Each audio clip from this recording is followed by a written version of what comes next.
욥은 자기 변호를 하려고 애쓴 이후에 말할 수 없는 그런 고통 속에서 죄 가운데 앉아 있었습니다. 그는 영혼의 번민 때문에 엘리후가 말한 그런 메시지에 응답할 수가 없었던 것입니다. 전지전능하신 하나님께서는 하나님 이외에 누구도 고칠 수 없는 상처받은 그런 영혼의 번뇌를 아십니다. 그러므로 하나님께서는 고통받는 욥에게 대장부의 자세를 갖출 것을 명하고 있습니다. 너는 내게 집중하라. 그리고 분별하라. 내가 너에게 묻는 물음에 너의 마음을 고정시키고 내게 응답하라. 라고 말씀하셨습니다.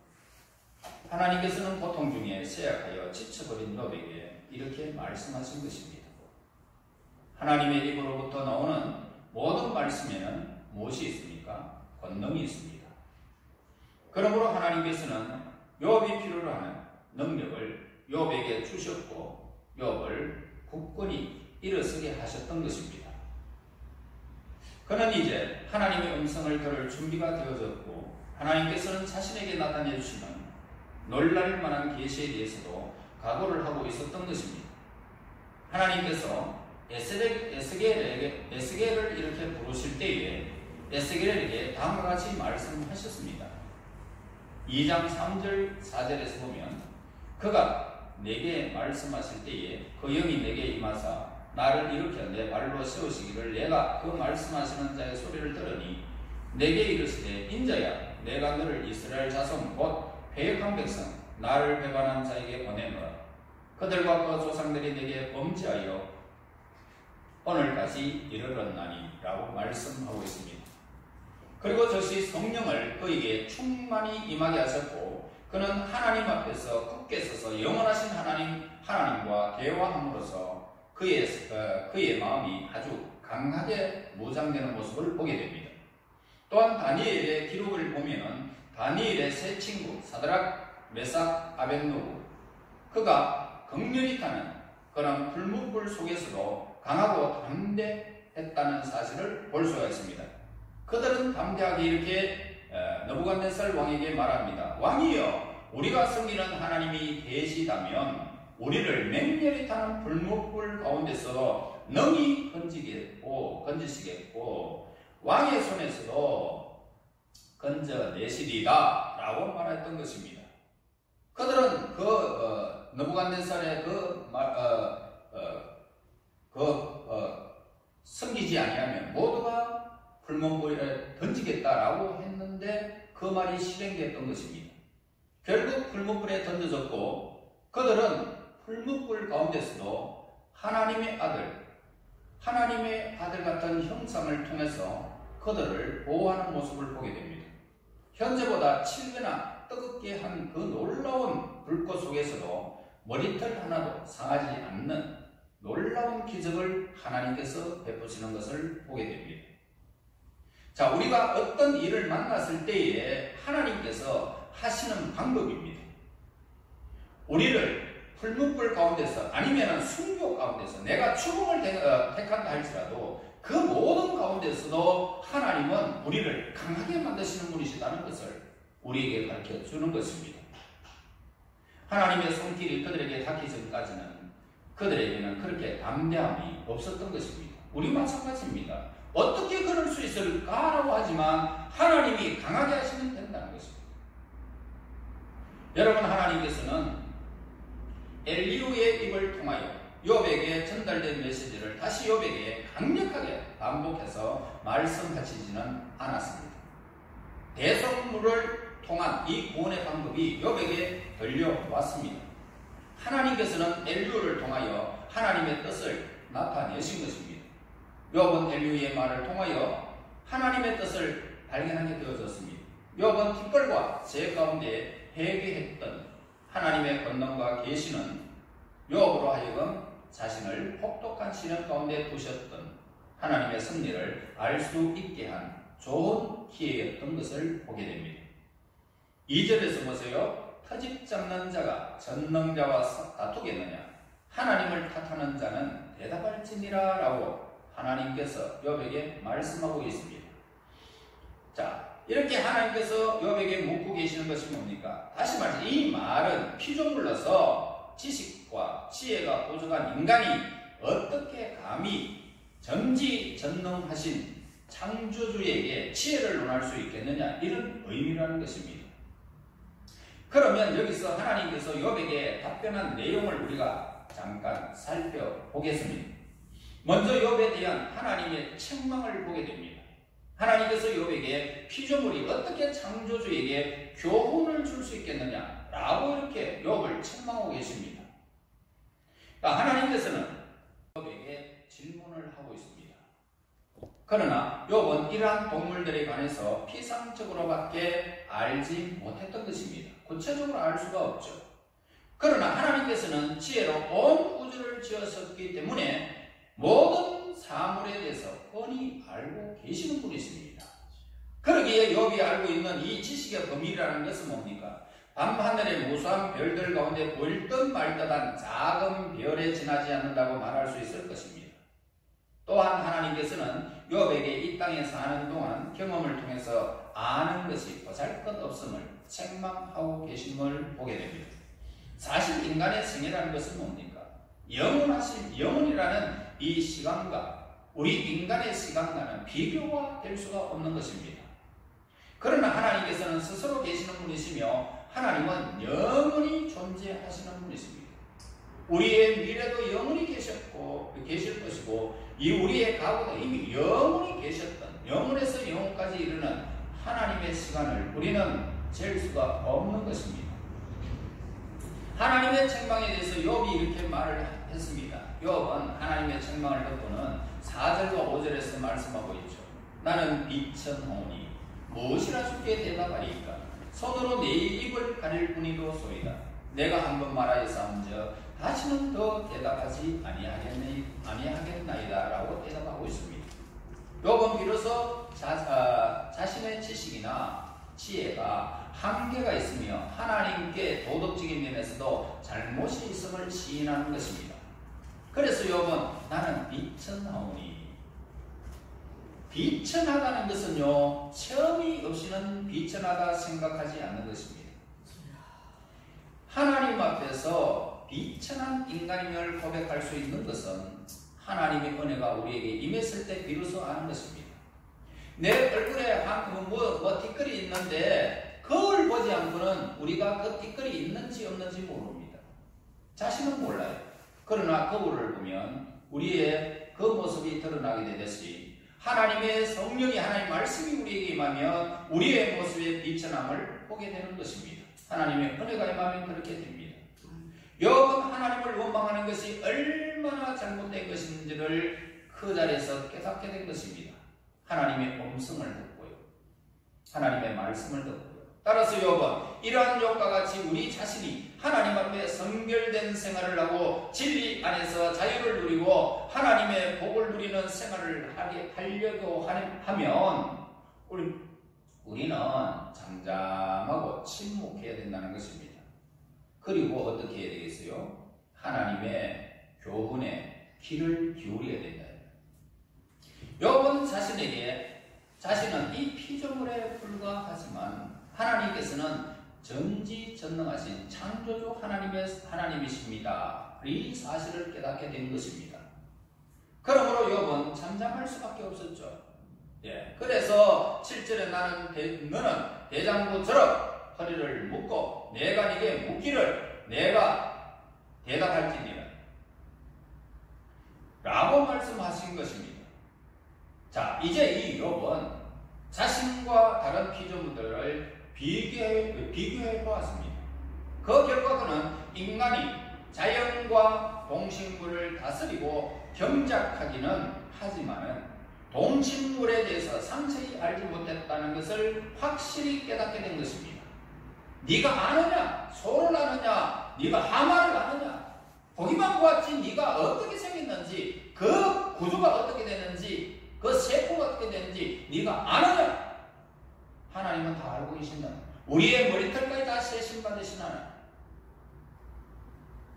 사실 욥은 하마에 대해서 하나님께서는 자신에게 말씀하여 주시는 것만큼 깨달지 못한 것입니다. 그리고 욥은 자신이 하마보다 여러 가지 면에서 더 많은 능력을 지니고 있기는 하지만 하마보다 못한 점도 있다는 사실을 알게 되었던 것입니다. 그러므로 욥이 할 수 있는 일이라는 것은 뭡니까? 겸손하여 침묵하며 하나님의 가르침에 그대로 순종할 뿐이라는 것입니다. 여러분, 우리는 가끔 아무리 예를 써도 풀리지 않는 일이 있으면 짜증이 막 나요. 풀리지 않으면 낙심되어집니다. 그래서 마음속으로는 어떻게 합니까? 하나님을 원망하기도 합니다. 그러나 이런 행위는 교만이나 자신을 의뢰하는 데서 비롯되어지는 자신의 교만 때문에 일어나는 것입니다. 내가 하나님 앞에 이렇게 하는데 하나님은 왜 내게 이렇게 해주십니까? 라고 하는 이 교만성 때문에. 따라서 우리가 어떤 일을 잘 해결할 수 있을 경우에는 겸손히 기도해야 할 것입니다. 하나님의 뜻을 진심으로 구해야 한다는 말입니다. 하나님의 뜻이 어디에 있습니까? 내가 지금 눈물 나고 있습니다. 내 가슴이 아파오고 있습니다. 사직이 그냥 막 저려옵니다. 어떻게 하면 되겠습니까? 그때 하나님의 뜻을 구해야 됩니다. 조용하고. 그리고 우리는 자신이 도덕적인 면이나 지적인 면에서 항상 부족한 자임을 고백하고 모든 것을 아시며 주관하시는 하나님께 자신의 나아가야 할 길을 인도해 주도록 기도해야 하는 것입니다. 이 엉어리였던 나의 마음을 열어주시옵소서. 해결시켜 주시옵소서. 내가 이런 어려움 가운데 내가 생각이 너무 많습니다. 생각을 정리할 수 있는 은혜를 나에게 허락하여 주시옵소서. 물질이든지 육신이든지 자손이든지 우리의 삶의 생활의 모든 방편이든지 무엇이든지 여러분들이 해결하지 못한 것은 묵묵히 하나님의 뜻을 구하면서 부족한 자임을 고백하고 하나님 나의 모든 길을 인도해 주시기를 원합니다. 하나님은 우리의 선한 목자잖아요. 선한 길로 인도하시는 분이십니다.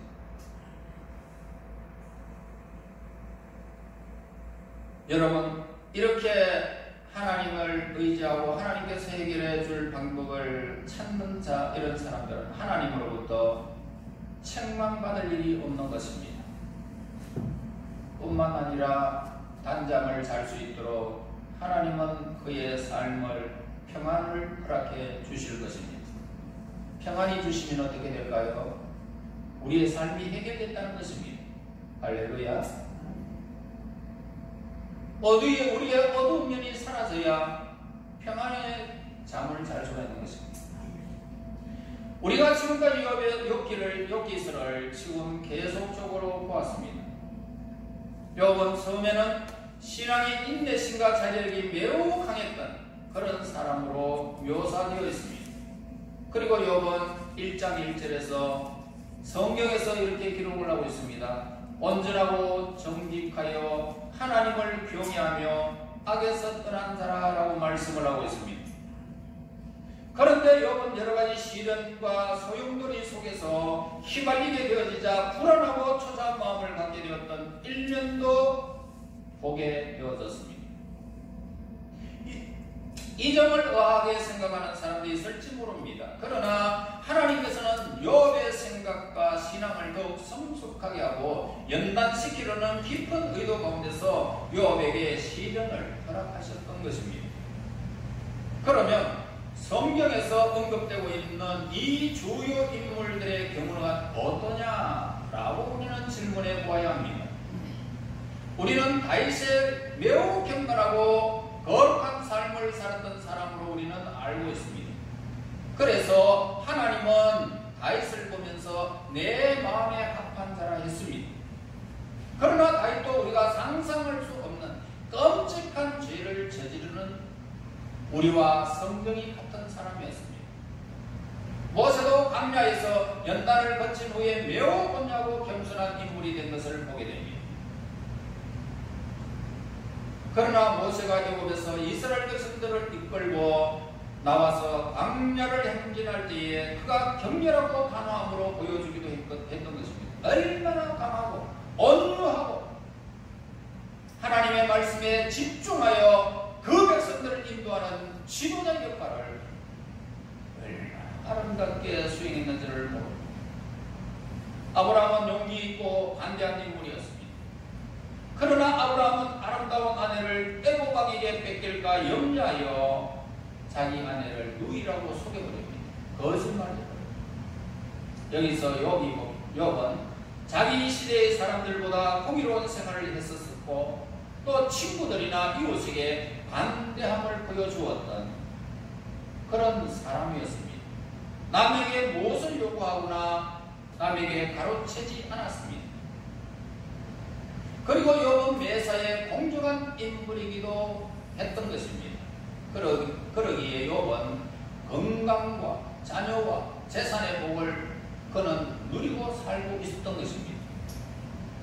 그러나 우리가 욥기서를 우리가 읽어보면 알 수 있듯이 욥은 자녀들과 재산과 그리고 심한 질병과 심지어 자기 몸을 뭔가 하나에 된 몸과 같은 아내마저 하나님을 욕하고 죽으라고 그냥 가버립니다. 홀로 남았다는 것입니다. 얼마나 큰 시련입니까? 이것은 어떤 면에서 의인이 특별한 이유나 연고도 없이 고통을 당하고 고난을 체험하는 것이라고 말할 수도 있을 것입니다. 그러나 이것은 하나님의 깊은 섭리 가운데서 일어나게 된 일련의 사건들이었다는 것입니다.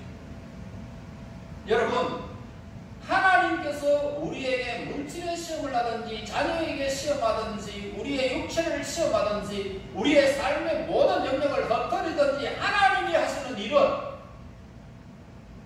물질의 시험하면 물질의 복을 주실 것이고 육체를 시험하면 육체의 건강을 주실 것이고 자녀에게 시험하면 자녀에게 앞날의 번성의 은혜를 주시고 사회의 모든 일련을 흩어려버리는 것은 우리 하나님께서 우리를 높이시기 위한 하나님의 계획이 있다는 것입니다.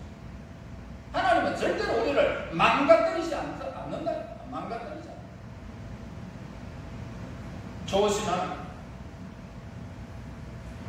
그분은 많이 믿어도 우리의 많이 믿어도 만입을 다 가지고도 우리의 주신 그 은혜를 다 찬송할 수 없는 분이십니다.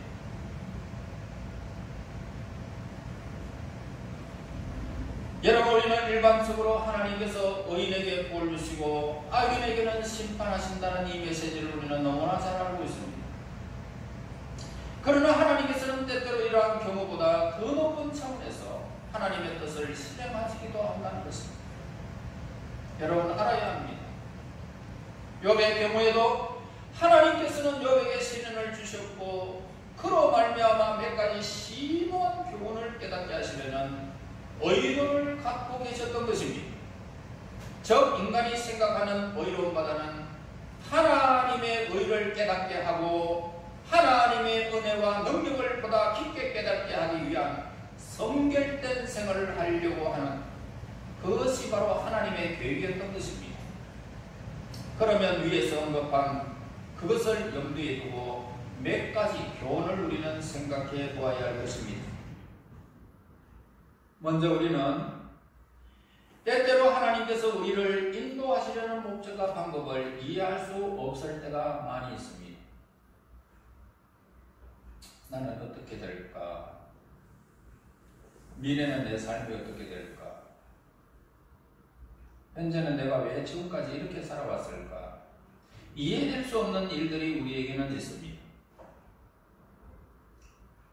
먼저 우리는 그렇지만 그럴 때 우리는 겸손히 어떻게 해야 되겠습니까? 순종하는 마음으로 하나님의 말씀을 작은 일에서부터 큰 일까지 하나님을 믿고 실천해 나갈 때 하나님께서 함께 하시고 인도하신다는 것을 스스로 깨닫게 될 수밖에 없는 것입니다.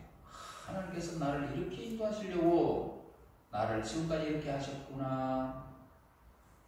그리고 우리는 별로 잘못을 범하지 않았는데도 시련을 당하게 될 때가 있습니다. 그때 하나님을 원망하고 불평하기도 합니다. 그러나 하나님께서는 공의롭게 매사에 공평하게 다루시는 그 일을 처리하시는 모습을 보게 됩니다. 우리가 처음에는 하나님께서는 의로우시며 공의로우시는 분이심을 우리는 깨닫기라는 것은 매우 어렵습니다. 인간의 지혜는 한계가 있습니다. 그러므로 우리는 시련의 과정 가운데서 하나님의 뜻을 확실히 알기가 너무나도 어렵다는 것입니다. 그러나 우리가 시련을 믿음의 지혜로 잘 인내하고 나아가기만 하면 하나님께서 반드시 적당한 때에 우리에게 찾아오셔서 하나님의 뜻을 활짝 밝혀주시는 것입니다. 그때 우리는 어떻게 됩니까? 감격합니다. 기뻐합니다. 감사하는 것입니다. 그러므로 하나님의 뜻을 깨닫는 것은 뭡니까? 하나님의 뜻을 깨닫는 것이 지혜요, 하나님의 뜻을 깨닫는 것이 명철인 것입니다. 그것을 통해서 하나님이 굉장히 기뻐하십니다. 하나님의 뜻을 깨닫는 것이 지혜요, 명철입니다. 이것이 얼마나 하나님이 기뻐하시는지 모릅니다. 그리고 시련을 통해서 인격이 어떻게 됩니까? 성숙해진다는 것입니다. 시련의 초기에 욥은 매우 굳센 믿음을 보여주었습니다. 한 가지 예로 욥은 1장 21절에서 내가 모태에서 알몸으로 나왔은즉 또한 알몸이 거리로 돌아가올지라 주신 이도 여호와시오 거두신 이도 여호와시오니 여호와의 이름이 찬송을 받으실지니라 라고 하나님을 찬양하는 모습을 보게 됩니다. 시련 가운데서. 이와 같은 욥은 처음에는 범죄하지 아니하고 하나님을 향하여 어리석게 원망하지도 않았습니다. 그러나 시련이 점점 심해지자 욥은 여러 가지 상황에 대하여 불평을 늘어놓았고 끝까지 자신을 결백을 주장하는 모습을 보게 됩니다. 그렇지만 욥은 마지막에 하나님의 음성을 듣게 됩니다. 폭풍 가운데 하나님께서 욥에게 말씀하시는 모습을 보게 됩니다. 그리고는 욥기서 42장 3절에 보면 무지한 말로 이치를 가리는 자가 누구니까 나는 깨달지도 못한 일을 말하였고 스스로 알 수 없고 헤아리기도 어려운 일을 말하였나이다 고백하고 있습니다. 나는 지금까지 하나님을 알기는 알았지만은 참으로 그 모든 일들을 나는 몰랐습니다. 이 고백입니다. 그러므로 욥은 자신의 지혜가 부족하고 자신이 온전한 의인이 아니라는 사실을 깨닫고 티끌과 재 가운데서 회개하는 모습을 보게 됩니다. 이제 욥은 욥의 친구들의 그 가오를 보겠습니다. 욥의 친구들은 자기들의 철학이나 신앙관에 근거하여 욥을 교훈하고자 했습니다. 그러기에 그들은 욥의 사정이나 상황을 온전히 파악하지 못한 채 욥에게 괴로움만 더하여 주었던 것입니다.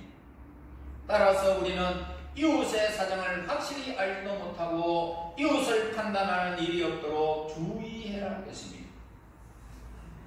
우리가 판단 아닙니다. 하나님이 판단하십니다. 이웃을 비판하는 것보다 하나님께서 이웃을 잘 인도하시고 하나님의 뜻을 잘 깨달을 수 있도록 기도해 주는 것이 진정한 사랑이라 그렇게 할 수 있습니다.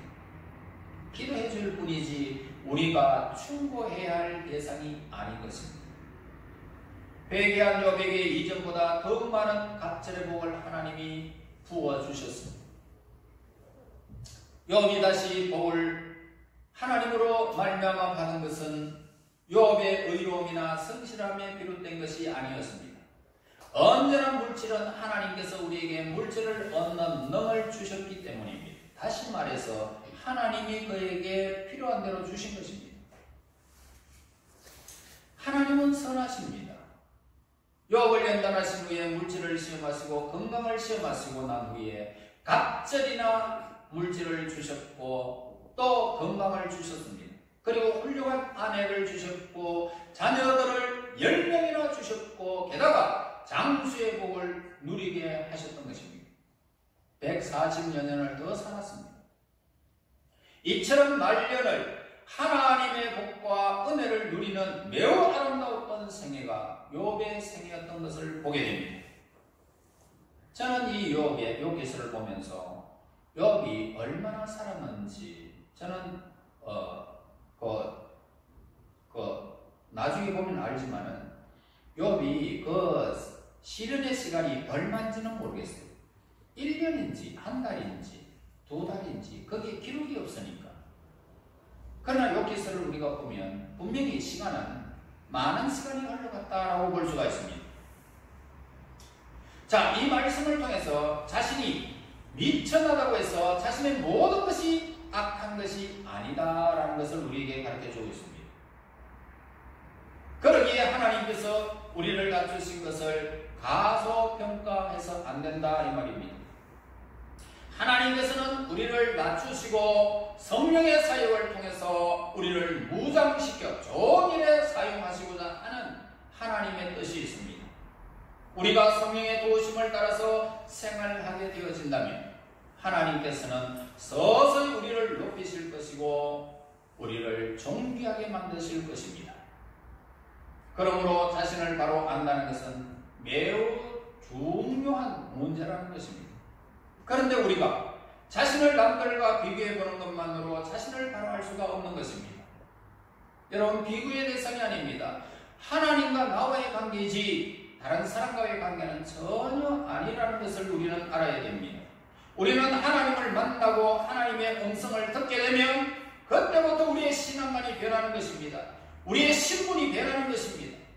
그때 비로소 우리는 우리 자신이 매우 미천한 존재라는 것을 깨달는 데만 그치는 것이 아니라 하나님께서는 미천한 우리를 성령의 인도로 말미암아 강한 자가 되게 하시고 하나님 지도자를 만들어 주시고 우리가 하나님께서 허락하시는 그 뜻을 깨달는 지혜와 명철한 자가 되게 하신다는 것입니다.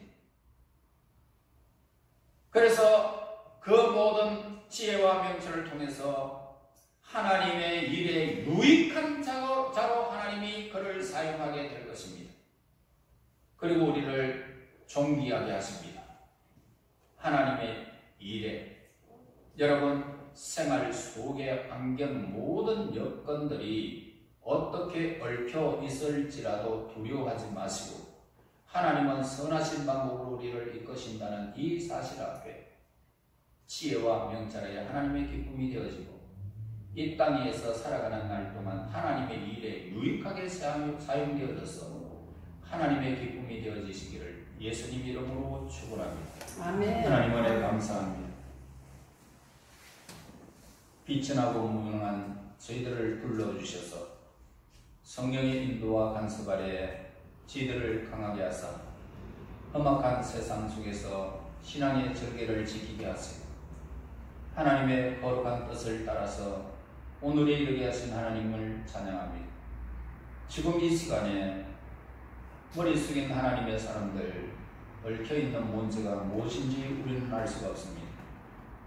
하나님의 뜻을 구하되 성령 안에서 능력이 임하여 하나님의 뜻을 이제는 깨닫게 하셔서 이제 하나님 앞에 유익한 일에 쓰임받는 거룩한 일꾼들이 될 수 있도록 인도하여 주시옵소서. 예수님 이름으로 기도하옵나이다. 아멘. 아멘.